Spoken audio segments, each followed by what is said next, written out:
In today's video, I am going to show you my Scrappy Irish Chain progress. I have a fun Scrappy Heart block pattern to share with all of you scrap lovers. And I'm going to be showing you a little half square triangle hack that you might find handy. So stick around.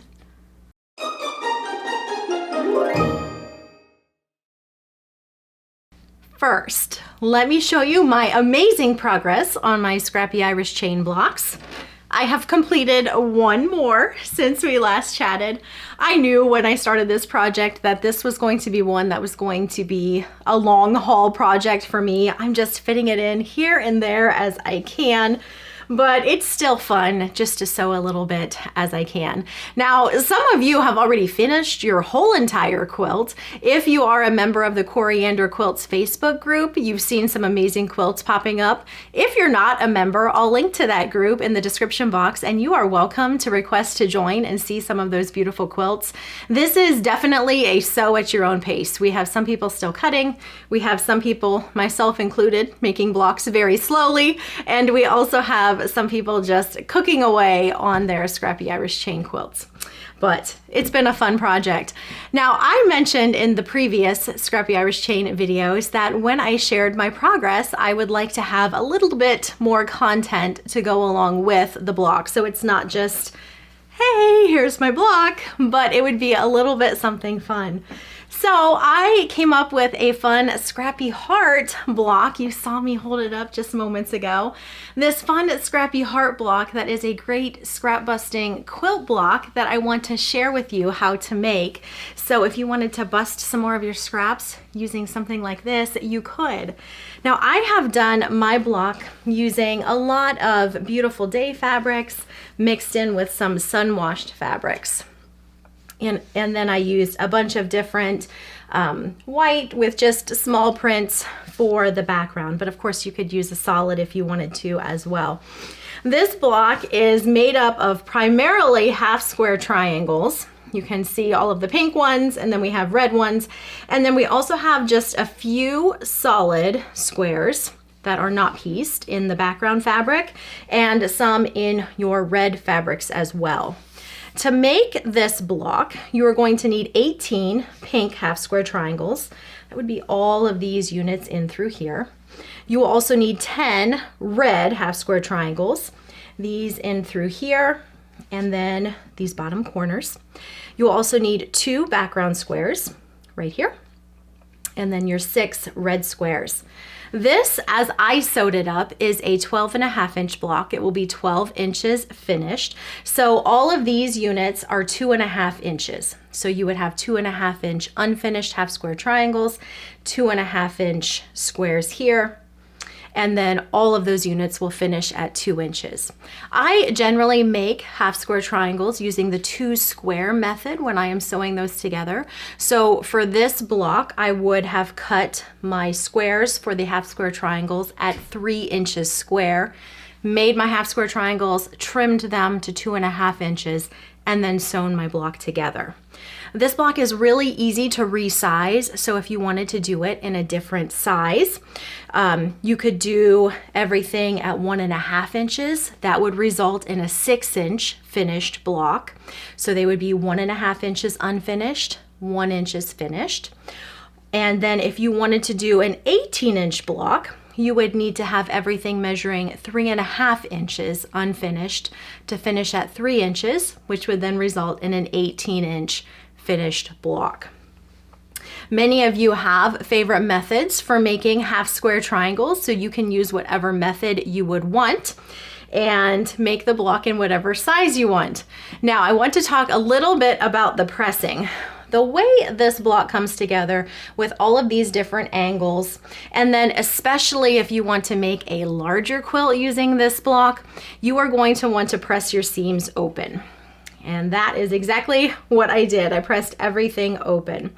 Now, if you want to take the time to lay your whole quilt out ahead of time, so if you're making say you're making 4 heart blocks side by side, and you wanted to lay out your long horizontal rows, sew those together, your next row, sew together, you could do left pressing, right pressing, left pressing, but it does take a little bit more organization to do it that way. Left, right, throughout the whole quilt. If you're making one block at a time, it's going to be a press open sort of block. Now, the really cool thing is what this block looks like when you lay it out in a quilt. Let me just slide this over. If you wanted to do a 4-section block, 4 heart blocks, if you rotate the orientation of the hearts, it makes this really neat diamond alternate pattern when you lay it all out. Now, if you wanted to do a big quilt, you can really see how that pattern comes to life. So this layout has 5 blocks across by 6 blocks down, and you get that really neat alternate pattern when we rotate those hearts. And I just think it's so fun, and it makes such a neat looking scrappy quilt, and it's such a great scrap busting quilt. Now, I had mentioned also at the beginning of this video that I had a fun half square triangle hack that you might find helpful.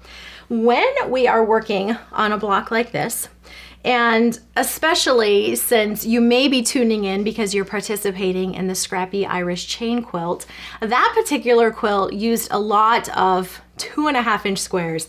So you may have ended up with a lot of 2.5-inch squares. And if you're like me, you might be thinking in your head, wow, it would be really nice if I could make this block using those 2.5-inch squares. But I've got these half square triangles that typically would take a larger 3-inch size square to end up with this 12-inch block. There is a way that we can use our 2.5-inch squares and end up with 2.5-inch unfinished half square triangles. So I want to show you how to do that. This is a technique that you might also want to employ when you are using stitch and flip corners, those snowball type corners. Sometimes we have a bit of waste when we do that method of sewing, and this would be a way that we could eliminate some of that waste for those units as well. So what I've done here is I have two 2.5-inch 2.5-inch squares. I have a print and then my background fabric. And I have marked my diagonal line from corner to corner on the background fabric on the back. And then 1/2 inch away, I've marked a second line. I sewed on both of those lines. And then I cut apart 1/4 inch down the center of those 2 lines. I am left with 2 triangles. The first triangle, the larger of the 2, measures 2.5 inches exactly. And then the second triangle, this measured approximately 1 3/4. Well, and you knew you were gonna have to get a peek at Tiggs. He had to come in and say hi. Say hi to the camera, Tiggs. You just never know when he's gonna show up, do ya? I know some of you have been asking to see him, and yep, biting the nose, that's his thing. Do any of you guys have cats that like to bite your nose? Anyhow, I'm gonna hand him off to hubby to take him down and keep chatting about these half square triangles, but he says hi. And now he's gonna move along. It's about 10 degrees outside today, maybe 12. I'm not sure. It might have warmed up a little bit this afternoon. And on days like this, he'll go out for just a few minutes and then he comes back in. And that's when you find him saying hi during a video. All right, let's pop back down to these half square triangles. As I was saying, you'll end up with the 2 half square triangles in 2 different sizes.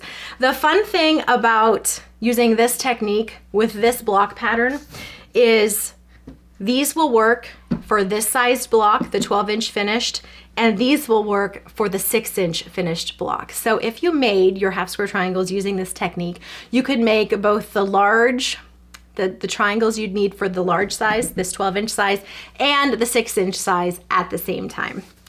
Now you could probably see how this would work then for snowball corners as well. You would just be making your half square triangle from your excess fabric as you are sewing along those stitch and flip corners. And it can be a really nice way to save yourself some of that fabric waste, and you can use those in another project down the road. I will have these measurements listed in the description box below so that if you wanted to make a fun block for yourself, you certainly could. And if you do make a block, I would love to see that over in the Coriander Quilts group too. There's always just so much inspiration and fun things going on over there. So I would love to see your blocks there as well. If you have any questions about the piecing, I'm not going to write it up in a traditional pattern. It's just a one block share from me today. But if you have any questions, I'm happy to help. Just leave those questions in the comment box below and I will do my best to answer those for you. Thank you so much for stopping by, and I'll catch you again next time.